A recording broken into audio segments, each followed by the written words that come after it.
Astagfirullahaladzim. La ilaha illallah.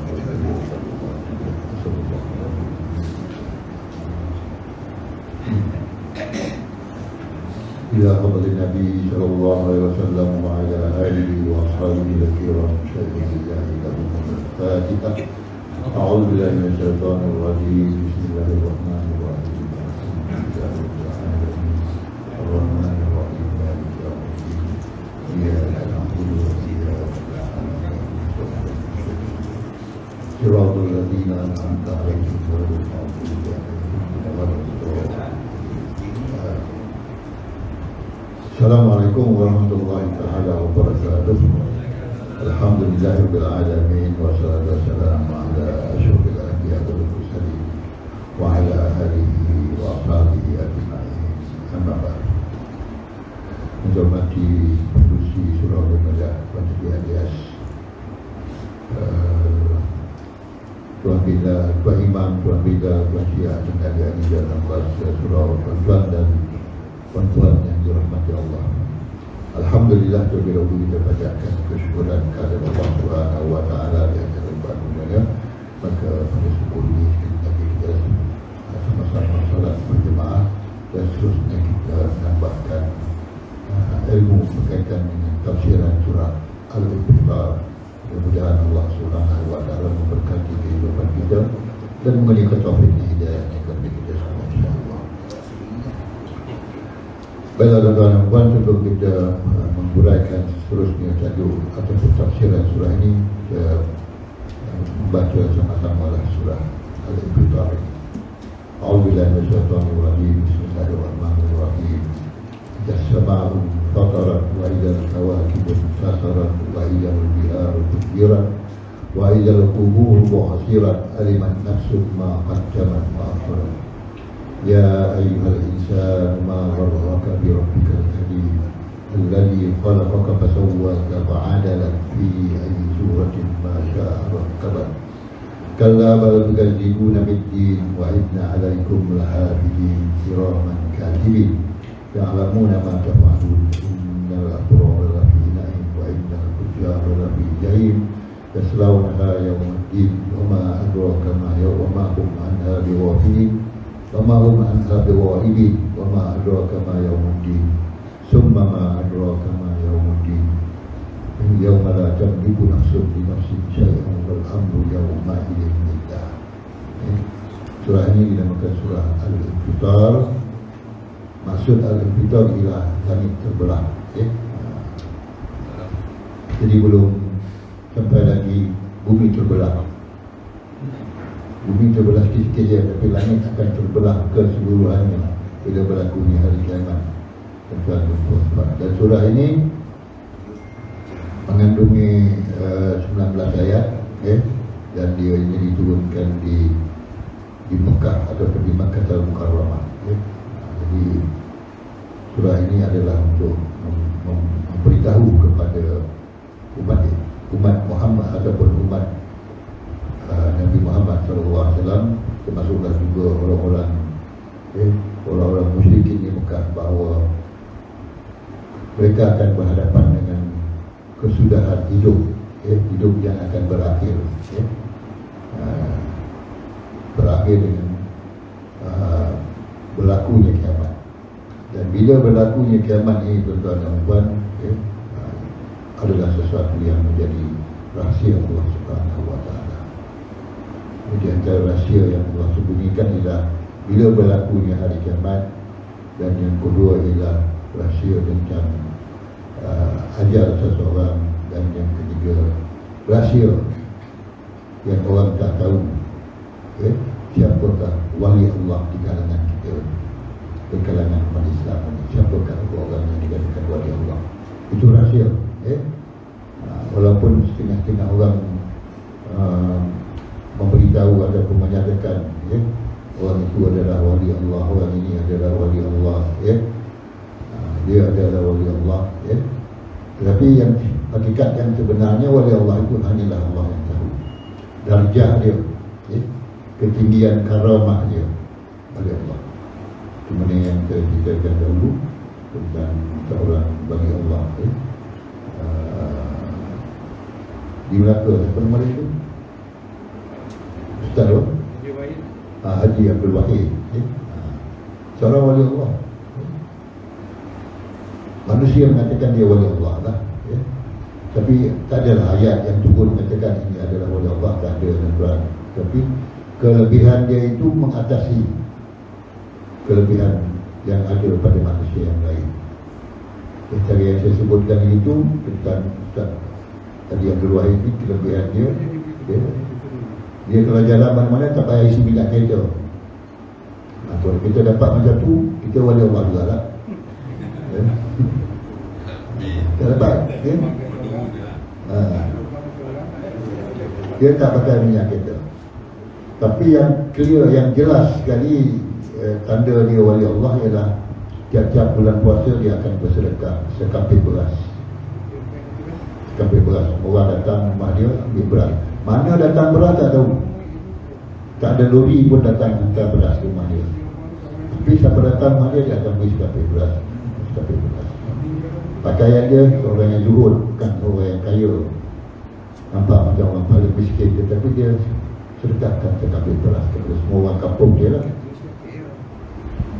Dan dalam satu peristiwa, ada orang kampung dia yang kaya tak nak terima beras yang dia sedekahkan. Dia tolak, dia kata tak apalah berani, saya tak payah, tak nak terima lah. Tapi dia desak agak ambil lah beras ni, bawa balik, supaya ini adalah hadiah ataupun sedekah daripada saya. Harta tak ada, duit tak ada, apa-apa pun tak ada, tapi dia bersedekah beras tiap-tiap bulan puasa. Dan orang yang menolak pemberian dia tadi, bila dia balik ke rumah, dia dapati berasnya semua busuk. Semua berasnya tidak boleh dipakai lagi, semua dah busuk. Dan dia boleh tanya orang lain kata beras ni baik, semua baik, tapi dia seorang yang busuk. Jadi itulah wali Allah, tuan-tuan. Jadi kalau sekiranya kita menemui orang-orang yang zuhud, orang yang abid, orang yang warak, yang kadang kita dapatkan selekeh dan sebagainya, kita kalau dia bagi sesuatu tu ambil lah. Tapi orang kampung kita takut kan, tuan. Jangan ambil tu, dia nak lepaskan anjing ayo kita. Betul tak? Dulu-dulu kan, takut duit 10 sen jatuh, jangan ambil. Takkan orang nak lepaskan hantu raya dia. Lepas tu kita dapat hantu raya. Dan orang sakit dan kampung tu semua tuduh dia. Dia ada hantu raya tu kata dia. Jadi ini juga adalah sesuatu yang jadi budaya masyarakat ataupun sesuatu yang jadi berlaku dalam masyarakat orang Islam. Jadi wali Allah ni adalah orang yang Allah berikan karamah pada dia. Karamah, itu wali Allah. Tapi para rasul Allah bagikan pada dia mukjizat. Mukjizat dengan karamah jauh beza dia, tuan-tuan dan puan. Mukjizat dan karamah ni jauh beza dia. Karamah ni artinya kemuliaan, itu karamah. Mukjizat ni perkara yang luar biasa yang berlaku, khariqun lil adah, yang biasa yang berlaku, yang tak dapat ditandingi oleh apa-apa pun perkara luar biasa yang lain. Itu dikatakan mukjizat. Itu mukjizat dan karamah. Sihir dan semua ini adalah perkara yang didampingi oleh syaitan dan jin-jin kafir. Itu sihir. Walaupun luar biasa, tapi ada makhluk lain yang bersama-sama dengannya. Baiklah tuan-tuan dan puan-puan. Dan kita teruskan lagi pengajian kita pada pagi ini, iaitu surah Al-Infitar, surah yang diturunkan di Mekah ini mengandungi 19 ayat yang berhubung, berkaitan dengan Allah menyebutkan tentang berlakunya hari kiamat, iaitu langit pecah. Kalau bumi pecah, apa bedanya bumi pecah dengan langit pecah? Langit pecah dan bertabu turun ke bawah. Kalau bumi pecah, siapa pula turun ke bawah? Manusia dah turun ke bawah. Kalau langit pecah, dia bertabu turun ke bawah, dan ada ayat Quran menyebutkan seperti mawar merah, seperti putih, asap putih keluar bila dah pecah, tuan-tuan dan puan. Bila langit pecah, dia tak turunkan permata, dia tak turunkan emas, dia tak turunkan apa-apa yang berharga, yang mahal, zamrud dan sebagainya. Kalau langit pecah, kalau bumi pecah, maka keluarlah isi bumi yang mengandungi harga yang bernilai seperti permata, emas dan sebagainya. Tapi bila berlakunya perkara yang tersebut, maka orang tak berebut lagi.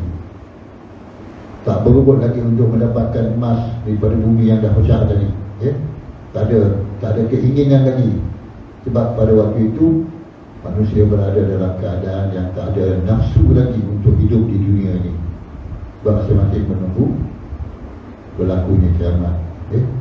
Dan tak ada lagi nak berebut pasal harta dan sebagainya ini. Hanya menunggu sahaja, tiupan sangkakala daripada malaikat Israfil, iaitu tiupan sangkakala yang kedua. Tiupan sangkakala yang pertama dah sudah, kemudian berlaku pada takut. Tiupan sangkakala kedua dikatakan antara tiupan sangkakala yang pertama dengan tiupan sangkakala yang kedua itu dikatakan jaraknya 40 tahun ataupun lebih. Jadi besok kira lah tuan, dah dengar tiupan sangkakala yang pertama tu, tunggu. Dah 40 tahun tak berlaku juga tiupan sangkakala yang kedua. Itu bukannya ketentuan kita, itu adalah ketentuan Allah. Cuma makhluk ataupun ulama mengatakan 40 tahun selepas sangkakala yang pertama, baru sangkakala yang kedua.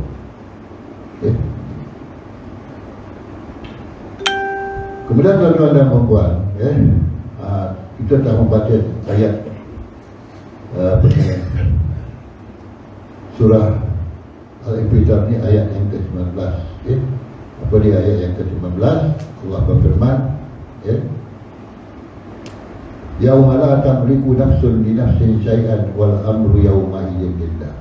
Hari itu, kata Allah Subhanahu wa taala, seorang pun tidak dapat menolong sesiapa pun pada hari kiamat. Hanya nak boleh tolong diri sendiri dengan amalan salih diri sendiri, dan segala urusan pada hari tersebut adalah semuanya di bawah kekuasaan Allah Subhanahu wa taala. Maka pada hari kiamat ini, kita tak boleh tolong anak isteri kita, kita tak boleh tolong saudara mara kita tak boleh tolong ibu bapa kita. Yang boleh kita tolong ibu bapa kita bila masa kita hidup kat dunia, ibu bapa kita dah meninggal, kita bolehlah pertolongan kepada dia. Dengan kita hadiahkan Al-Fatihah, dengan ibadah-ibadah yang kita lakukan itu, kita hadiahkan kepada kedua ibu bapa kita. Kita berdoa keampunan untuk kedua ibu bapa kita. Yang itu bila kita habis lepas selesai sembahyang, doa kita, Allah maafir lana dzunubana, ya Allah ya Tuhan, ampunkanlah dosa-dosa kami, wali walidina, dan semua ibu bapa kami. Allah maafir lana dzunubana wali walidina wali ummahatin, dan semua ibu-ibu kami, semua bapa-bapa kami. Itu doa kita lepas kita sembahyang. Itu saja yang boleh kita tolong kepada ibu bapa kita. Tapi bila sampai di akhirat besok, masing-masing tak boleh tolong sesiapa pun waktu itu. Semua urusan pada waktu itu adalah Allah Subhanahu wa taala yang menentukan. Yang menentukan. Cuma pada akhirat besok kita hanyalah mendapatkan syafaat daripada Rasulullah sallallahu alaihi wasallam.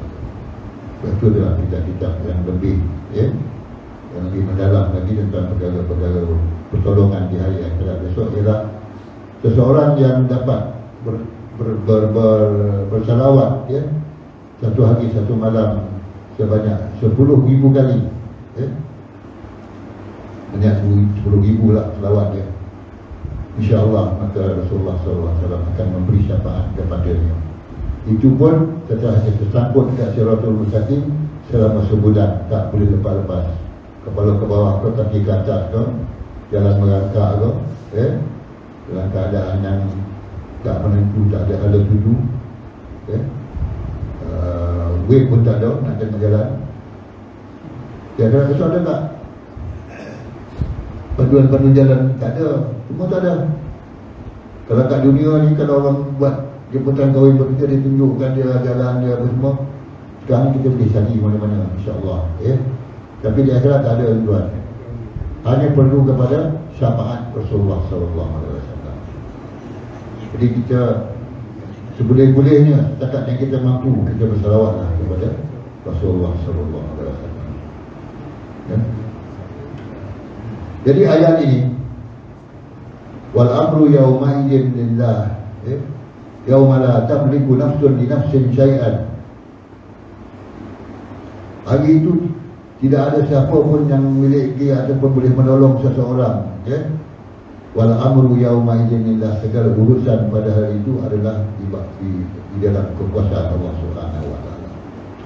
Antara ayat lain yang serupa dengan ayat yang ini, ya, ialah firman Allah Subhanahu wa taala dalam surah Al-Baqarah yang bermaksud, dan peliharalah diri kamu dari azab akhirat yang seorang itu tidak dapat membela orang lain walau sedikit pun. Dan siapa pun dapat membela kita. Walaupun anak ada sebelah kita, ya, saudara mara kita ada sebelah kita, walaupun rakan-rakan yang dulunya bersama-sama dengan kita di satu kawasan, di satu karya, di satu surau dan sebagainya, semua tak dapat nak tolong kita di hantaran. Ya. Dan pada hari itu kita sahajalah yang dapat menolong diri kita dengan amalan-amalan soleh kita. Itu saja tuan-tuan yang dapat menolong kita. Sebab tidak ada amalan tambahan pada hari akhirat. Amalan hanya di dunia, tapi ya, bila kita dah masuk alam akhirat, tak ada amalan tambahan. Ya, tak ada. Tak boleh nak beramal lagi, tak boleh nak berzikir lagi, tak boleh nak baca Quran lagi. Hanya menunggu sahaja, ya, apa ni, ketentuan Allah Subhanahu wa taala untuk menentukan, ya, kedudukan kita di akhirat besok. Tak ada lagi amalan tambahan, ya. Nak berzikir ke ataupun nak berselawat ke masa di akhirat besok, tak ada lagi. Yang semuanya itu adalah dilakukan atau kita lakukan semasa kita hidup kat dunia ini, tuan-tuan dan puan-puan. Sebab itu Rasulullah SAW mengingatkan kepada kita, ya, supaya kita semasa sehat, dia melakukan perkara-perkara tersebut, semasa lapang melakukan amalan saleh. Bagi Rasulullah ingatkan, iaitu seperti mana sabda Rasulullah SAW, nikmatani maghbunan fihi ma katsirun minan nas, as-sihhatu wal firaq. Dua nikmat, kata Rasulullah, maghbunan fihi ma katsirun minan nas, yang dilalaikan oleh sebagian besar umat manusia ini, iaitu nikmat sehat, as-sihhatu, dan nikmat kelapangan, al-firaq. Inilah dua nikmat yang selalu dilalaikan oleh manusia. Manusia lalai nak memanfaatkan nikmat ini, nikmat kesihatan, ya, lupa, lalai, ya.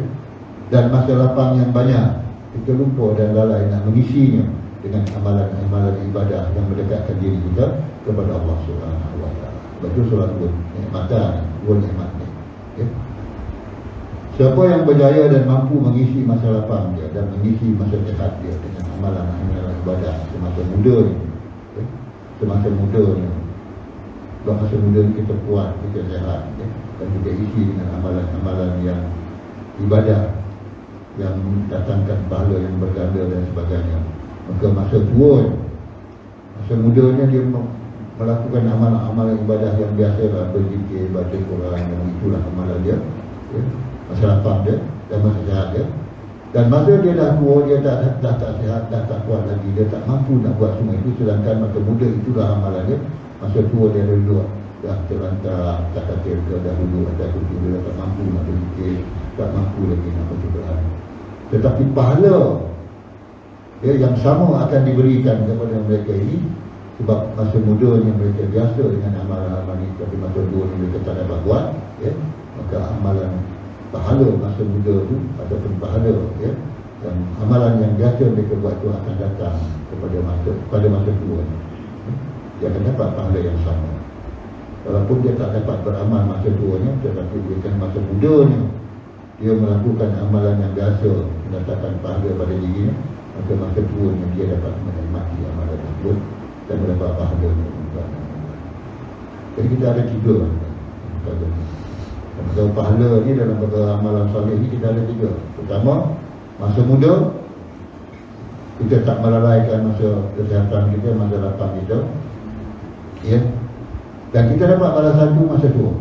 Masa tua kita dapat balik, walaupun kita tak dapat buat, Dan masa kita dah meninggal dunia, ya, apa-apa amalan yang kita buat semasa kita hidup, seperti sedekah jariah ataupun anak yang saleh yang mendoakan kita, pun sampai kepada kita. Ya. Betul surah sebutkan, idza mata ibnu Adam in qata amalu. Bila anak Adam telah meninggal dunia, maka semua amalannya terputus. Illa salasa, kecuali 3 yang tak terputus. Apa yang tak terputus, yang sampai pada dia walaupun dia dah mati, ialah pertama, dia meninggalkan anak yang saleh. Waladun salihun yad'u lahu, anak yang saleh yang mendoakan dia. Adakah anak yang saleh tak mendoakan bapa dia? Ada tak? Anak yang saleh tak mendoakan bapa dia, jarang berlaku. Sebab itu kita kena melahirkan ataupun mentarbiahkan anak kita menjadi orang yang saleh, supaya besok kita mati dia mendoakan kita, maka kita dapat pahala. Waladun salihun yad'u lahu.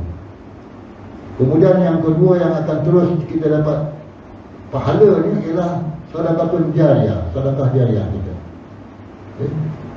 Seperti hari inilah tuan-tuan, peluang yang kita ada, dia dapat sama ada sedekah jariah dari segi keuangan, dari segi tenaga, dari segi bantuan makanan, minuman kepada mereka yang berhadapan dengan kesukaran musim banjir. Setiap mana yang kita mampu, kita sama-sama menolong mereka. Dalam Quran Allah sebut, ta'awanu 'alal birri wat taqwa, tolong-menolong dalam perkara kebajikan dan perkara ketakwaan. Wala ta'awanu 'alal ismi wal 'udwan, jangan tolong-menolong dalam perkara yang mendatangkan dosa dan perseteruan. Itu peringatan kepada Allah Subhanahu wa taala. Kalau nak tolong-menolong dalam perkara kebajikan dan ketakwaan, dan jauhkan pada menolong perkara-perkara yang boleh membiarkan lagi, memporak-porandakan masyarakat, membiarkan kejahatan dalam masyarakat. Jadi bila kita nampak satu kejahatan berlaku dalam masyarakat, dengan segera kita menegurkan kejahatan tersebut. Ini pun ada dalam sabda Rasulullah SAW. Kalau kita melihat kejahatan ada dalam masyarakat, adalah kita menghapuskannya, untuk ataupun disebut dalam mara'a mungkaran, sesiapa yang melihat kemungkaran, mara'a mungkaran falyughayyirhu biyadihi, maka hendaklah dia menghilangkannya ataupun menghapuskannya dengan kuasa yang ada padanya. Fa in lam yastati' fa bi lisanihi, kalau tak mampu hendaklah dengan lisannya, dan kalau tak mampu juga fa bi qalbihi, hendaklah dia mengingkari kejahatan itu di dalam hatinya. Zalika adhaful iman, itu adalah selemah-lemah iman. Tapi hari ini kemungkaran disebar-sebarkan. Kita tak menyebarkan kemungkaran itu secara terus, tetapi secara tak langsung kadang-kadang kita menyambung apa yang orang buat dalam WhatsApp ke, dalam internet ke, dalam Facebook ke, menyambung-nyambung. Kadang-kadang kita melanggar perkara yang dilarang oleh syarak. Kita tak tahu, sebenarnya kita tak tahu apa yang kita buat dalam Facebook kita ke ataupun dalam WhatsApp kita. Kadang-kadang itulah dosa yang paling besar sekali. Sebab apa? Dia merebak seluruh, bukan sebuah kampung. Kalau setakat Taman Seri Rembau ni, cakap tu je lah. Tapi dia bila keluar dalam WhatsApp kita tu semua, dan disambung-sambung pula oleh orang lain, hantar viral sana dan ke sini ke perkara yang tak baik ni, maka bagaimana kita nak minta maaf dan minta ampun pada orang-orang yang, katalah kita mengakil satu orang, maka sampai kepada orang ni sampaikan, macam mana kita nak minta maaf kepada semua orang kita. Ini yang sukar bagi kita. Di akhirat besok, sebab itu dalam kitab Kifayatul, dalam kitab kematian dan alam akhirat yang dikarang oleh Imam Qurtubi, mengatakan bahawa Rasulullah ada menyebutkan bahawa di akhirat besok tiba-tiba sahaja ada orang mengerumun kita begitu ramai. Di dunia ni siapa yang mengerumuni siapa begitu ramai? Ini orang mengerumuni kalau sebenarnya hati bintang-bintang filem, orang-orang yang pelakon-pelakon drama, sebagainya, penyanyi-penyanyi dikerumuni mana. Tapi besok kita pun dikerumuni oleh orang ramai. Pasal apa? Minta hutang. Minta hutang. Hutang apa? Hutang yang kita buat masyarakat dunia dulu. Mengata dia itu satu hutang. Memfitnah dia satu hutang. Belum lagi hutang yang sebenarnya. Tapi perbuatan kita memfitnah, perbuatan kita mengata seseorang, memperlekehkan seseorang ataupun memburuk-burukkan seseorang di belakang dia. Tiba-tiba ramai orang macam kita. Dalam kitab-kitab lama ramai itu kalau sebuah kampung, tapi sekarang sebuah dunia. Sebab viral yang kita sampaikan itu, seluruh manusia di dunia baca keburukan seorang itu dan sampai pada orang lain, sampai orang yang tak kenal pun sampai. Besok orang-orang ni akan menuntut hak daripada kita. Tengok berjuta-juta orang keliling kita menuntut hak dia. Dan mereka mengadu kepada Allah SWT. Dia ni lah yang dulunya menampakkan berita-berita yang buruk ini. Dan saya terpengaruh. Maka pada waktu itulah kita sukar menjawabnya. Sebab itulah surah ada menyebutkan tentang orang-orang yang muflis di akhirat besok. Inilah orang yang muflis. Orang yang muflis ialah orang yang tak boleh bayar hutang. Dan diisytiharkan muflis, bankrupt. Di akhirat besok lagi ramai orang yang bankrupt. Bankrupt ni pasal apa? Bukan pasal duit tak ada, bukan pasal harta tak ada, pahala tak ada. Semua kat dia, semua maksiat dia. Berapa maksiat siapa yang ada pada dia tu? Pahala dia dah diberikan kepada orang-orang yang dia telah nyaya dan zalimi semasa hidup dia. Dosa-dosa orang itu beri pada dia. Kalau 100,000 orang beri dosa pada dia, maka berlakulah sesuatu yang dia tak boleh tanggung azab dia. Banyaknya dosa dia yang dia tak buat sampai pada dia. Sebab apa dia masa hidup kat dunia tu dia menzalim orang lain dan dosa orang tersebut dia tanggung semasa dia akhirat. Sebab tu surah kata orang ini adalah orang yang muflis, orang yang bankrupt di hari akhirat besok. Kita jangan bimbang perkara ini tuan-tuan dan puan. Sebab banyak sangat ke dalam WhatsApp, ke dalam Facebook, ke dalam channel dan sebagainya yang menunjukkan bahawa ini sedang mencipta satu keadaan yang akan membankruptkan kita di akhirat besok.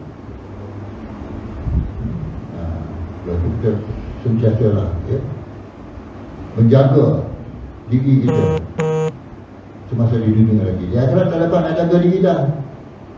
Nak jaga orang lain, kita tak boleh nak jaga diri kita pun dah dikelilingi oleh orang lain.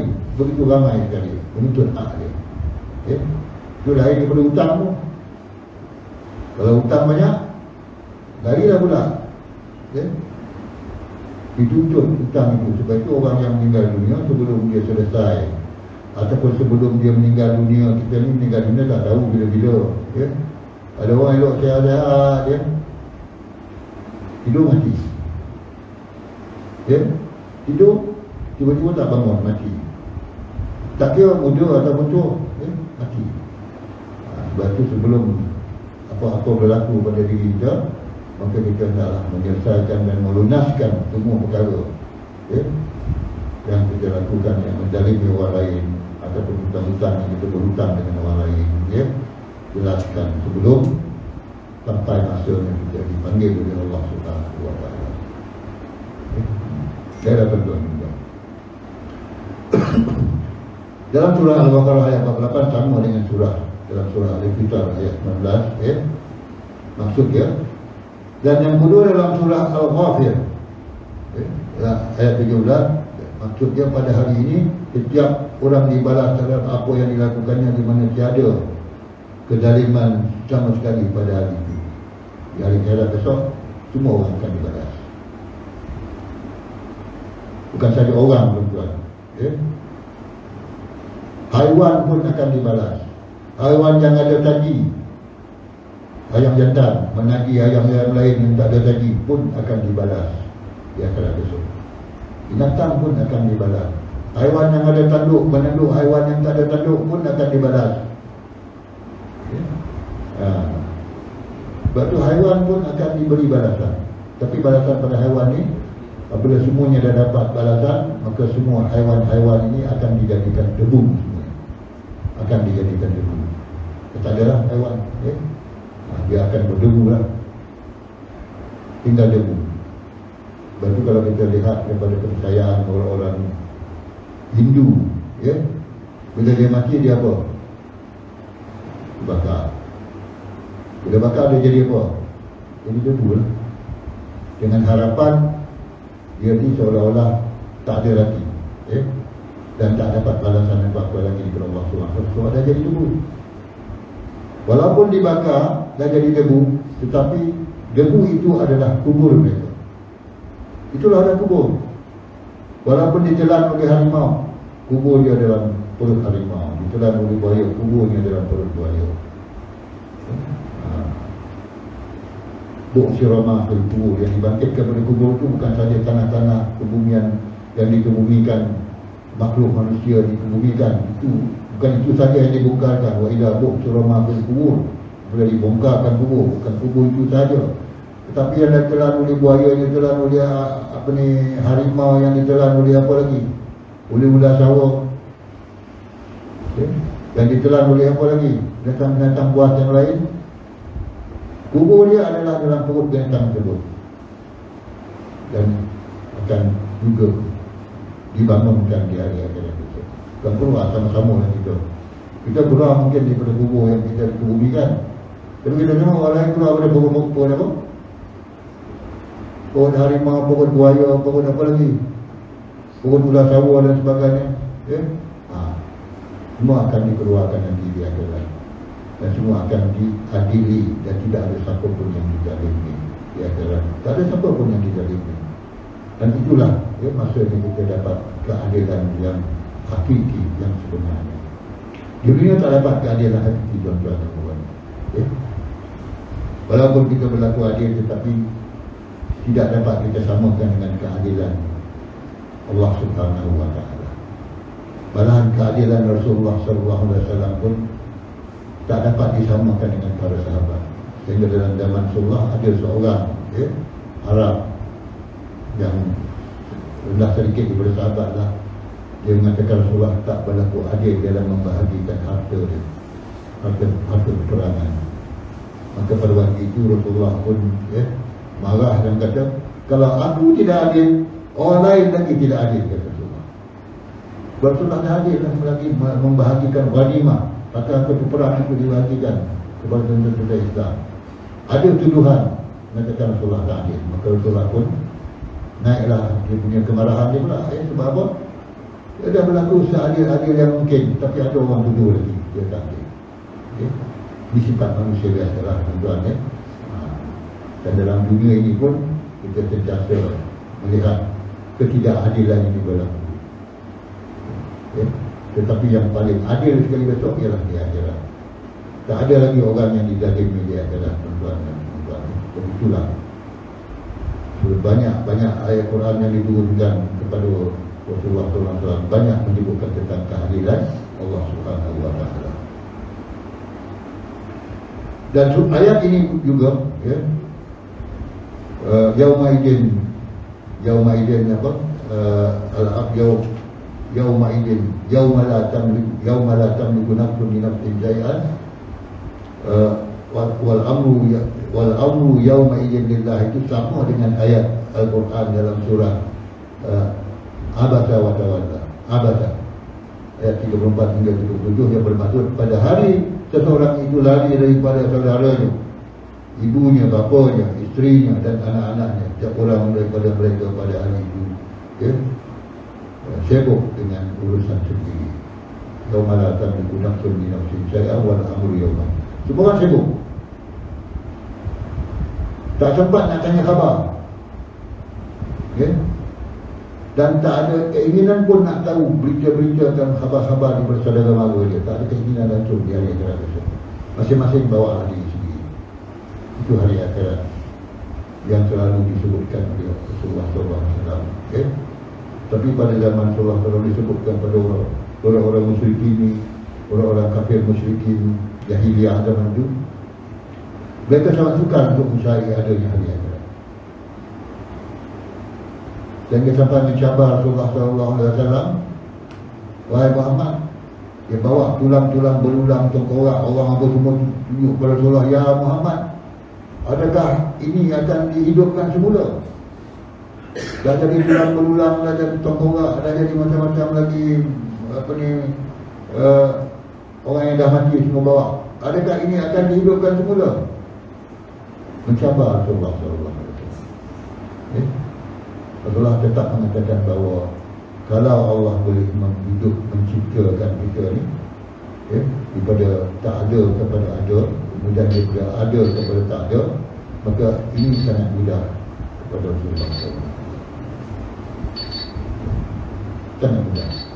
Jadi itu yang berkaitan dengan surah Al-Infitar, ayat yang terakhir, yauma la tamliku nafsun li nafsin syai'an wal amru yauma idzin lillah. Hari itu siapa pun tak boleh nak tolong orang lain kecuali tolonglah diri sendiri, dan segala urusan adalah di bawah kekuasaan Allah Subhanahu wa taala. Baik, lepas ini kita ada permintaan untuk membuat tahlil dan juga doa selamat yang terkait lagi kepada sahabat kita Tuan Haji Alwi. Mudah-mudahan kita dapat bersama-sama menyampaikan hajat ni lepas kepada kuliah yang kita buat. Bismillahirrahmanirrahim. Alhamdulillah wa ala alihi wa sahbihi ajma'in. Allahumma rzuqna ya rabbi zahna nabiyyi wal mursalin wa ilham malaikatil muqarrabin fi ya rahman. Rabbana atina min ladunka rahmatan wa hayyi lana min amrina rashada. Rabbana atina fid dunya hasanah wa fil akhirati hasanah wa qina adzaban nar. Wa sallallahu ala sayyidina Muhammadin wa ala alihi wa sahbihi. Subhana rabbika rabbil izzati amma yasifun wa salamun alal mursalin walhamdulillah.